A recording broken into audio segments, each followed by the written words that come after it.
Yertle the Turtle. On the faraway island of Salamasond, Yertle the Turtle was king of the pond. A nice little pond. It was clean, it was neat. The water was warm, there was plenty to eat. The turtles had everything turtles might need, and they were all happy, quite happy indeed.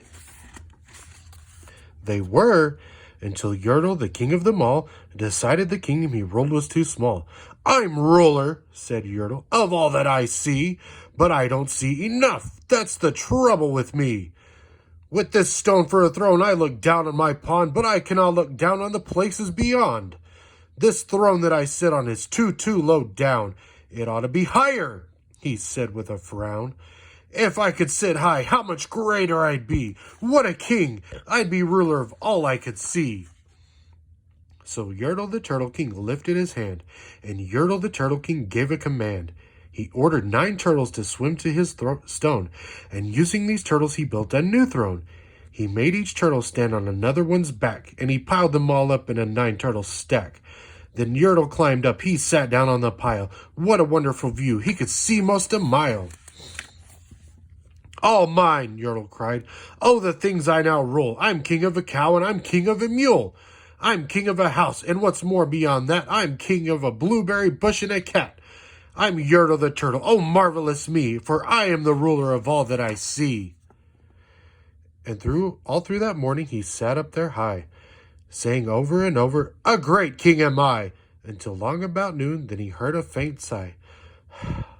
"What's that?" snapped the king, and he looked down the stack, and he saw at the bottom a turtle named Mac, just a part of his throne, and this plain little turtle looked up and he said, "Beg your pardon, King Yertle. I've pains in my back and my shoulders and knees. How long must we stand here, your majesty, please?" "Silence!" the king of the turtles barked back. "I'm king and you're only a turtle named Mac. You stay in your place while I sit here and rule. I'm king of a cow and I'm king of a mule. I'm king of a house and a bush and a cat. But that isn't all. I'll do better than that. My throne shall be higher," his royal voice thundered. "So pile up more turtles. I want about 200. Turtles, more turtles," he bellowed and brayed. And the turtles way down on the pond were afraid. They trembled, they shook, but they came, they obeyed. From all over the pond they came swimming by dozens, whole families of turtles with uncles and cousins. And all of them stepped on the head of poor Mac. One after another they climbed up the stack. Then Yertle the Turtle was perched up so high he could see 40 miles from his throne in the sky. "Hooray!" shouted Yertle. "I'm king of the trees. I'm king of the birds, and I'm king of the bees. I'm king of the butterflies, king of the air. Ah me, what a throne, what a wonderful chair. I'm Yertle the Turtle. Oh, marvelous me, for I am the ruler of all that I see." Then again from below in the great heavy stack came a groan from that plain little turtle named Mac. "Your Majesty, please, I don't like to complain, but down here below we are feeling great pain. I know up on top you are seeing great sights, but down at the bottom we too should have rights. We turtles can't stand it. Our shells will all crack. Besides, we need food. We are starving," groaned Mac. "You hush up your mouth," howled the mighty King Yertle. "You've no right to talk to the world's highest turtle. I roll from the clouds, over land, over sea. There's nothing, no, nothing that's higher than me." But while he was shouting, he saw with surprise that the moon of the evening was starting to rise up over his head in the darkening skies. "What's that?" snorted Yertle. "Say, what is that thing that dares to be higher than Yertle the king?